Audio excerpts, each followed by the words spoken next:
ایک صحابی ہیں ابو محجن ثقفی رضی اللہ تعالیٰ عنہ، یہ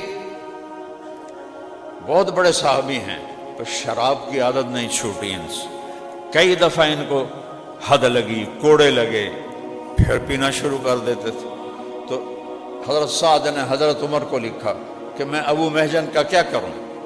کہا اس کو قید میں رکھو، جب تک توبہ نہ کرے اس کو چھوڑو نہیں۔ تو انہوں نے ان کو وہی اسی قلعے کے نیچے کمرے میں بند کر دیا۔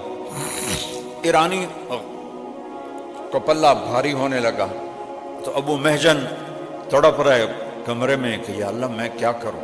تو حضرت سعد کی بیگم سلمہ ان کا گزر ہوا، کہنے لگے سلمہ یہ میرے بیڑیاں کھول دے اور مجھے گھوڑا اور تلوار دے دے، اگر میں شہید ہو گیا تو تھوڑی جان چھوٹ گئی، اور اگر میں بچ گیا تو میں واپس آ کے خود ہی بیڑیاں پہن لوں گا۔ تو وہ کہنے لگی اگر سعد کو پتہ چلا تو مجھ پر ناراض ہوں گے، اور آگے چل پڑی۔ تو انہوں نے شعر پڑھا کفا حزنا ان تلتقی الخیل بالقنا واترک مشدودا علی وثاقیا، میرے درد کے لیے یہی کافی ہے کہ سامنے حق و باطل ٹکرا رہے ہیں اور میں بیڑیوں میں بند پڑا ہوا ہوں۔ اذا قمت عنان الحدید غلقت علی مصاری قد تسم المنادیا، جب میں اٹھنے کی کوشش کرتا ہوں تو میرے لوہے کی بیڑیاں مجھے زمین پہ پھینک دیتی ہیں، اور میرے اور ان کے درمیان دیوار حائل ہے کمرے کی جو میری پکار کو باہر جانے ہی نہیں دیتی۔ جب یہ شعر حضرت سلمہ نے سنے تو ان کو رحم آ گیا، وہ واپس آئیں، انہوں نے دروازہ کھولا، اس کی بیڑیاں کھولی اور حضرت سعد کا گھوڑا دے دیا، اپنے خامند کا تلوار دے دی۔ انہوں نے کپڑے سے نہ اپنا منہ چھپا لیا، اور مسلمان یوں ہو رہے تھے اور ایرانی یہاں آ گئے تھے، اور یہ شخص اللہ سے کیا لو تھی، دیکھو وہ انسان ہی نہیں جس سے خطا نہ ہو، خطا سے پاک صرف نبی ہوتا ہے اور کوئی نہیں ہوتا۔ شراب کے عادی ہیں اور نکلے ہیں تکبیر پڑھتے ہوئے، اور ایک طرف سے جو اس اللہ کے بندے نے حملہ کیا ہے کلی ذات، اس نے ایرانیوں کی صف میں کھلبلی مچ گئی اور سارے ایرانی پریشان ہے کہ بلا آ گئی، جیسے بجلی چمکتی ہے ایسے وہ چمک رہے تھے، ادھر ادھر ادھر ادھر۔ اور صحابہ چونکہ چہرہ چھپا ہوا تھا تو کہہ رہے اے بندہ تھا لگتا نہیں کوئی فرشتہ اللہ نے انسانی شکل میں اتار دیا ہے۔ کبھی رائٹ پہ حملہ کرتے، پھر لیفٹ پہ حملہ کرتے، پھر وہاں سے رائٹ پر آتے، پھر وہاں سے لیفٹ پر جاتے۔ ایک جب اللہ ساتھ ہو نا تو وہ ایک نہیں ہوتا، وہ نال دعا اللہ ہوتا ہے۔ کلا ابو محجن ہوتا تو کسی ایرانی ہوتا سر لا دے ہونا ہے، پچھو اللہ کھلوتے ہویا کانڈ دے۔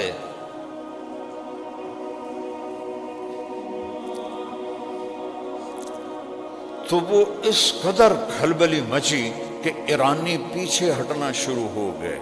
ایک بندے نے ایران کے لشکر کے زور کو توڑ دیا، اور جو ہی ان کا زور ٹوٹا اور وہ پیچھے ہٹے تو انہوں نے اچھا حضرت سعد بن ابی وقاص اوپر بیٹھے ہوئے دیکھ رہے ہیں، کہنے لگے اے کون ہے بندہ، کیونکہ چہرہ چھپا ہوا ہے، غور کر کے کہنے لگے اے گھوڑا تو میرا لگتا ہے پر وہ تو استبلج کھلوتا ہے، اور حملے دا انداز ابو محجن دا ہے، وہ جیلج پہ ہے، تو یہ کون ہے؟ تو پریشان ہو کر دیکھ رہے ہیں کہ الجولت جولت فرس، گھوڑے کی جو چھلانگ ہے وہ میرے گھوڑے جیسی ہے، وہ سولت سولت ابی محجن، اور حملے کا انداز ابو محجن کا ہے، وہ قید میں ہے، گھوڑا میرا استبل میں ہے۔ یہ کیا بلا ہے جس نے پورے ایران کے لشکر 1,20,000 نو ایک بندہ گھما دے گئے؟ یہ اللہ کے بغیر ہو سکتا ہے؟ کوئی توپ تو نہیں تھی، کوئی ایٹم بم تو نہیں تھا، پیچھے اللہ تھا۔ اللہ ان ینصرکم اللہ فلا غالب لکم، اور میں تمہاری مدد کروں تو کوئی غالب نہیں آ سکتا۔ آج اللہ تو ہم نے ناراض کر دیا، اللہ تو کہتا میں حاضر ہوں، پیچھے اللہ ہے۔ تو جب وہ ایرانی لشکر پیچھے ہٹا تو یہ واپس آئے اور بیڑیاں باندھ کے بیٹھ گئے۔ شام کو حضرت سعد کے خیمے میں سارے جو امیر لشکر خالد بن عرفہ، قیس بن مکشو اور جریر بن عبداللہ اور بڑے نعمان بن مقرن، یہ بڑے بڑے جو تھے، مغیرہ بن شعبہ، یہ سارے اکٹھے ہوئے کہنے لگے یار پتہ نہیں وہ کون تھا جو آیا، چہرہ تو نظر آیا نہیں، لیکن اس نے پوری جنگ کا پانسا پلٹ دیا۔ اب کسی کو سمجھ میں نہیں آیا، سارے پھر یہی کہنے لگے لگتا اللہ نے کسی کے ذریعے ہماری مدد کی، اور یہ کہہ کر اٹھ گئے۔ تو پھر حضرت سلمہ خیمے میں داخل ہوئی اور حضرت سعد سے پوچھنے لگی آج جنگ کا کیا حال رہا؟ تو کہنے لگے آج تو اللہ نے کسی فرشتے کے ذریعے ہماری مدد کی۔ پھر تھوڑی دیر بعد کہنے لگے ویسے ایک بات کہوں سلمہ، اگر میرا گھوڑا استبل میں نہ ہوتا تو مجھے لگتا تھا گھوڑا میرا ہے، اور ابو محجن قید میں نہ ہوتا تو مجھے لگتا تھا حملے کا انداز ابو محجن کا ہے، لیکن پتہ نہیں کون تھا۔ تو حضرت سلمہ کہنے لگی حاج اگر آپ مجھے معاف کریں تو میں ایک بات کہوں؟ کہنے ہاں ہاں کہو۔ کہا وہ گھوڑا آپ کا تھا اور وہ ابو محجن تھا، کبھی ہم بھی تم میں بچا تھے۔ کہنے لگا وہ کیسے؟ کہ میں گزری تو اس نے مجھے کہا مجھے چھوڑ دو، میں نے چھوڑا نہیں، اس نے شعر پڑھے، میرا دل نرم ہو گیا، میں نے چھوڑ دیا، یہ سارا کمال ابو محجن کا ہے۔ فرمایا ابھی بلاؤ ابھی بلاؤ۔ ابو محجن کو بیڑیاں کھول کے بلایا گیا، آپ نے گلے لگایا، ماتھا چوما، ابو محجن آج کے بعد جو مرضی کر، تو آزاد ہے، تجھے کوئی سزا نہیں ہے۔ کہا پھر میری بھی آج کے بعد شراب سے پکی توبہ ہے، پہلے میں اس لیے شروع کر دیتا تھا کہ لوگ کہیں گے کوڑوں کے ڈر سے اس نے شراب چھوڑی، تو میں پھر شروع کر دیتا تھا، اب آپ نے مجھے معاف کیا تو میری بھی توبہ ہے۔ 4 دن یہ جنگ چلی تو میرے رب کا غیبی نظام چلا۔ چوتھی رات جب لشکر الگ ہونے لگا تو قعقاع بن عمر رضی اللہ تعالیٰ عنہ نے تکبیر پڑھ کے دوبارہ حملہ کر دیا ایرانیوں پر، اندھیری رات میں، پیچھے صحابہ نے بھی کر دیا، ایرانی بھی آگے، ساری رات لڑائی ہوتی رہی، دن کو چلی، شام کو رک جاتی تھی۔ قعقاع بن عمر کی تکبیر پر صحابہ کو جوش آیا، انہوں نے دوبارہ حملہ کر دی، بھوکے پیاسے سارے دن، اے نہیں کہ کوئی ٹھوٹ ٹھا ٹھا کر دے پین، 20-20 کلو کی تلواریں ہیں، ایک ایک من کی تلواریں ہیں، اور اوپر لوہے کے لباس ہیں، جسے سارا دن لڑے، شام کو واپس ہونے لگے، پھر ایمان نے اٹھایا اور ٹکرا گئے۔ صبح تک جنگ جاری رہی، پھر صبح کے وقت ایک خوفناک آندھی چلی صحابہ کی طرف سے ایرانی لشکر پر، صحابہ پہ کوئی اثر نہیں ہو رہا، وہ کبھی اللہ کے جاری تو لگاؤ پھر دیکھو کیسے آتا ہے۔ ہوا چلی، آندھی، اور وہ آندھی صحابہ کو کچھ بھی نہیں کہہ رہی، اور ایرانیوں کے خیمے اکھڑ رہے ہیں، اور مٹی اور گرد و غبار، اور رستم کا جو تخت تھا نا اس کا خیمہ بھی اڑ گیا اور تخت بھی الٹ گیا، تو رستم نے اس کی فال لی کہ کم خراب ہو گیا، اس نے دوڑ لگائی اور دریا کی طرف بھاگا، فرات، دریا فرات کے کنارے جنگ تھی۔ تو ایک صحابی ہیں ہلال ابن علقمہ تمیمی رضی اللہ تعالیٰ عنہ، نوجوان، انہوں نے دیکھا کہ کوئی بڑے لشپش والا کوئی آدمی بھاگا جا رہا ہے، انہوں نے کہا کوئی اہم آدمی لگتا ہے، ان کو نہیں پتا یہ رستم ہے، انہوں نے پیچھے دوڑ لاتی، رستم نے پیچھے دیکھا تو انہیں تیر مارا، چونکہ وہ بھاگ رہا تھا، تیر یہاں کہیں لگنے کے پیر پہ لگا، پیر پہ لگا تو انہوں نے آگے چھلانگ لگائی اور جا کر اس کا گربان پکڑا، ٹک، تلوار، او سر ادھر گیا، وہ ادھر گیا۔ جب اس نے سر اٹھایا تو یہ تو رستم ہے، انہوں نے کہا میں نے رستم کو مار دیا، یہ کہنا تھا تو ایرانیوں دی بھگدڑ شروع ہو گئی، کوئی دریا میں ڈوب کے مرے، کوئی بھاگ کے مرے، کوئی ادھر گئے، کوئی ادھر گئے۔ اسی طرح این ینصرکم اللہ فلا غالب لکم، اگر میں تمہاری مدد کروں تم پہ کوئی غالب نہیں آ سکتا۔ آگے مدائن پھر کبھی وہ سناؤں گا، چھوٹا سا سنا دیتا ہوں۔ دریا میں دجلہ میں خوفناک طوفان تھا اور عرب کے گھوڑے پانی کے عادی نہیں ہیں، حضرت سعد نے فرمایا میں نے دریا پار کرنا ہے، آج ہی کرنا ہے، لہٰذا سب تیاری کرو، کیا سب کہو نستعین باللہ لا حول ولا قوت الا باللہ، یہ تیاری ہو رہی ہے۔ اور پہل کون کرے گا؟ تو عاصم بن عمر تمیمی، وہ جو لے کر آئے تھے ٹوکرا، انہوں نے کہا میں تیار ہوں، کہ ان کے ساتھ 600 آدمی تیار ہو جاؤ۔ 600 ساتھ کھڑے ہو گئے۔ جب وہ دریا کے کنارے پہنچے تو حضرت عاصم بن عمر نے کہا 60 آدمی پہل کرو، 60 آدمی پہلے اندر جاؤ۔ کون تیار ہے؟ تو حجر بن عدی رضی اللہ عنہ پہلے کھڑے کہ میں تیار ہوں۔ ان کے ساتھ 60 اور ہو گئے، تو حجر بن عدی آگے اور 60 پیچھے۔ جب دریا کے کنارے پہنچے تو گھوڑے ڈرنے لگے، کیونکہ دریا میں شور تھا اور طوفان تھا، جیسے سیلاب آتا ہے، تو گھوڑے ڈرنے لگے۔ تو جو گھوڑ سوار تھے وہ بھی ذرا گھبرانے لگے۔ تو ذرا سنیا جب ایسا گل سناؤن واسطے تو تھوڑا جا سنا دیتا ہے، باقی تفصیل کدی بعد سناواں گا۔ تو حجر بن عدی کہنے لگے اوئے اتخافون من هذه النطفہ، اوئے نطفے تو ڈر گئے ہو؟ نطفے تو کس کو کہہ رہے ہیں؟ دریائے دجلہ۔ اے ساڈا راوی جڑا ہے یہ اماندہ نہیں، جس لئے سیلاب آ جاوے، دجلہ تو بلا دریا ہے، وہ نطفے سے ڈر گئے ہو؟ نطفے سے اتخافون من هذه النطفہ، اس نطفے تو ڈر گئے ہو؟ ما کان لنفس ان تموت الا باذن اللہ کتابا مؤجلا۔ قرآن کی آیت پڑھی، کوئی مر نہیں سکتا جب تک اللہ نہ چاہے۔ کہا اللہ اکبر، اور گھوڑے کو ڈال دیے۔ نطفہ کیا کہہ رہے ہیں؟ نطفہ۔ تو حجر بن عدی نے طوفانی دریا میں چھلانگ لگا دی، پیچھے 60، پیچھے 600، پیچھے 30,000، اور اللہ پہ قربان جاؤں سامنے دریا کے کنارے ایرانی تیر کمانے لے کر کھڑے ہوئے تھے، اور صحابہ ایسے باتیں کرتے جا رہے تھے جیسے زمین پہ چل رہے ہوں۔ جب کسی کا گھوڑا تھک جاتا، دریا چوڑا تھا، تو پانی کے اندر سے خشک زمین کا ٹکڑا نکلتا، وہ اس کے اوپر گھوڑا آرام کرتا اور پھر تیرنا شروع کر دیتا۔ اور یہ ساری لکھی باتیں سنا رہا ہوں، ہوائی نہیں سنا رہا ہوں۔ دریا میں سے زمین کا ٹکڑا خشک باہر آ جاتا، گھوڑا اس پہ سانس لیتا، چل لگ گئی۔ پورے لشکر میں 2 واقعے ہوئے، ایک پانی کی موج آئی، ایک صحابی یوں ہوئے، تھوڑا زین تو ہل گئے۔ ان کے ساتھ تھے قعقاع بن عمرو، انہوں نے اسے کوہنی ماری اور اس کو پھر سیدھا کر دیا۔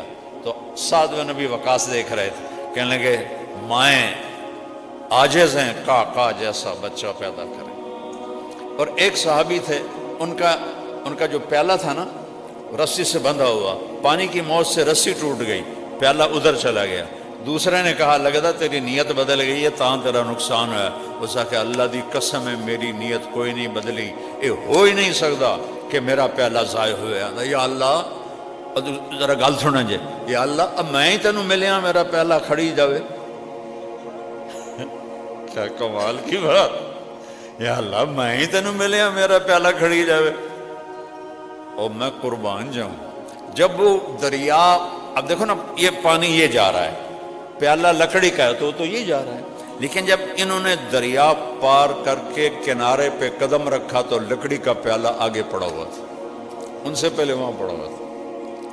تو حضرت سعد نے حکم دیا کہ ان کو کنارے سے ہٹاؤ، تو انہوں نے دریا سے ہی تیر اندازی شروع کی۔ وہ تو اتنے ڈر گئے، دیو آمنا، وہ انسان نے دیو آ گئے، دیو آ گئے، بھجو بھجو دیو آ گئے۔ ایڈے وڈے دریا نو پار کیتی جاندے، نہ کوئی مردہ پیا، نہ کوئی ڈھاندا پیا، نہ کوئی ڈوبدا پیا، اے بلائی ہیں بندے نہیں ہیں، بلائی ہیں بندے نہیں ہیں، بھجو بھجو۔ سارا شہر خالی کر کے بھاگ گئے۔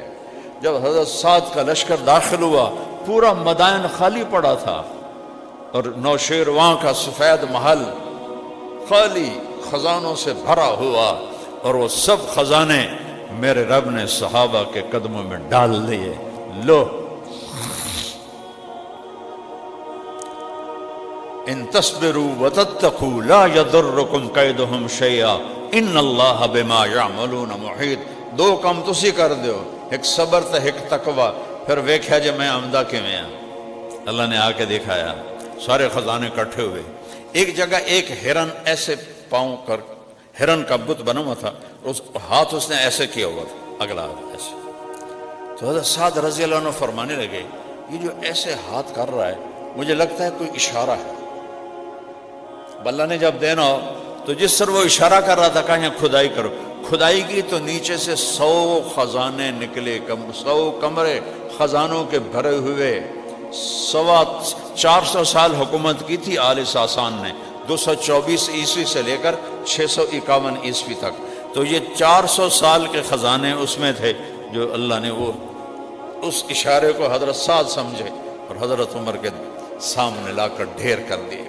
اور جب آپ ہمارے نبی جب تشریف لے جا رہے تھے اور سراقہ ہجرت میں، اور سراقہ بن مالک نے پیچھا کیا 2-3 دفعہ اور پھر آخر توبہ کی، تو آپ نے کہا سراقہ آج تو میں نے نپڑ دے پیچھے، وہ کیا دن ہوگا جب تجھے ایران کے بادشاہ کے کنگن پہنائے جائیں گے، اور خود مکے والوں سے نکل کے جان بچا کے جا رہے ہیں، اور دنیا کی سپر پاور کے بادشاہ کے کنگن کی بشارت ایک بدو کو دے رہے ہیں۔ اور جب وہ خزانے آئے تو حضرت عمر نے فرمایا کسریٰ کے کنگن دیکھو، کسریٰ کے کنگن نکالے گئے کہ سراقہ کو بلاؤ، وہ بیمار تھے، 2 آدمیوں کے سہارے سے آئے، ان کو بلایا اور کہا سراقہ مجھے ابوبکر صدیق بتا کر گئے تھے کہ اللہ کے نبی نے تجھے، چونکہ اس وقت صدیق ساتھ تھے، عمر ساتھ نہیں تھے، کہ تجھے کسریٰ کے کنگن پہنائے جائیں گے۔ حضرت عمر نے خود پہنائے کہ یہ لے، آج میرے نبی کی بات سچی ہوگی۔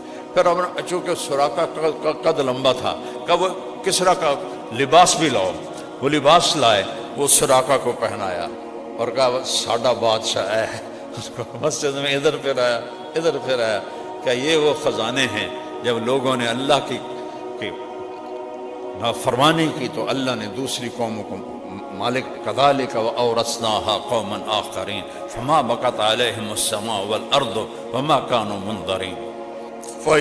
توبہ کرو میرے علاقے کے لوگو، تمہارے ساتھ میں جتنی ہمدردی سے بات کر سکتا ہوں اور کہیں نہیں کر سکتا ہوں، میری رگیں ہیں یہاں، 500 سال سے میرے آباء و اجداد کی قبریں ہیں یہاں، تلمبے پہ میرے خاندان نے کئی 100 سال حکومت کی ہے، اور جتنی ہمدردی میرے دل میں تمہاری ہو سکتی ہے کسی اور کی نہیں ہو سکتی۔ توبہ کرو۔ جوان سارے نوجوان بیٹھے ہو، بہت تھوڑے سفید داڑیاں والے ہیں، توبہ کرو اور اللہ کی بارگاہ میں جھکو، کبیرہ گناہوں سے توبہ کرو، نماز کو زندہ کرو، قرآن سیکھو، جھوٹ نہ بولو، زنا نہ کرو، شراب نہ پیو، دھوکہ نہ دو، فراڈ نہ کرو، ماں باپ کو دکھ نہ دو، پڑوسی کو دکھ نہ دو، کسی پر زیادتی نہ کرو، کسی کے ساتھ 2 نمبری نہ کرو، کاروبار میں ملاوٹ نہ کرو، کھوٹ نہ کرو، سچائی سے چلو۔ 10-15 چیزیں ہیں، یہ کر لو، دنیا بھی تمہاری، جنت بھی تمہاری۔ تو سارے نیت کرتے ہو بچے نوجوان، تو میرے ساتھ کہو یا اللہ میری توبہ، پھر زور سے کہو یا اللہ میری توبہ، پھر ایک دفعہ اور زور سے کہو یا اللہ میری توبہ۔ اب اگر آپ نے دل سے کہی ہے تو اللہ نے سب معاف کر دیے ہیں، اور پھر گھبرانے کی بات نہیں۔ اگر کبھی گناہ پھر ہو جائے تو کوئی ڈرن دی گل کوئی نہیں، پھر آ جائے گا یا اللہ میری توبہ، اللہ کہے گا چل جا معاف کی۔ ہاں کہ جتنی دفعہ آؤ گے میں معاف کر دوں، جب بھی آؤ گے میں معاف کر دوں، جس عمر میں آؤ گے میں معاف کر دوں۔ کوئی بڑھاپے جوانی کی قید کوئی نہیں ہے، بڑھاپے میں معافی مانگو، جوانی میں مانگو، صحت میں مانگو، بیماری میں مانگو۔ اللہ کہتا ہے ایک باری معافی مانگو میں معاف کر دے گا۔ تو اس لیے توبہ بہترین عمل ہے، اللہ کو راضی کرنا سب سے آسان کام ہے کہ وہ 1 سیکنڈ میں راضی ہو جاتا ہے۔ پھر کبھی کوئی گڑبڑ ہو جائے، پھر کوئی اللہ میری توبہ، اللہ کہے گا چل جا، پھر معاف کر دیتے ہیں۔ میرے نبی نے فرمایا جو دن میں 100 دفعہ توبہ توڑے، 100 دفعہ مثال دی، اور ہر دفعہ توبہ کر لے تو اللہ ہر دفعہ خوشی سے معاف کر دیتے۔ اپنا پتر بھی 3-4 باری ہیٹ ہوتے ہوئے نا تو بندہ 2-4 لا کے انہوں نے دفعہ نکل جا میرے گھر۔ اور میرا نبی کہہ رہا اور دن میں 100 دفعہ تم توبہ توڑو اور 100 دفعہ آ کے کہہ دو یا اللہ معافی، تو اللہ اتنی خوشی سے معاف کرتا ہے جتنا پہلی دفعہ معاف کیا تھا۔ اب بتاؤ کیسا اللہ ہے میرا آپ، کیسا کریم اللہ ہے، اور اللہ کو اپنے بندے کی توبہ سے بے حد خوشی ہوتی۔ نیت کر دو نا سارے بھائی۔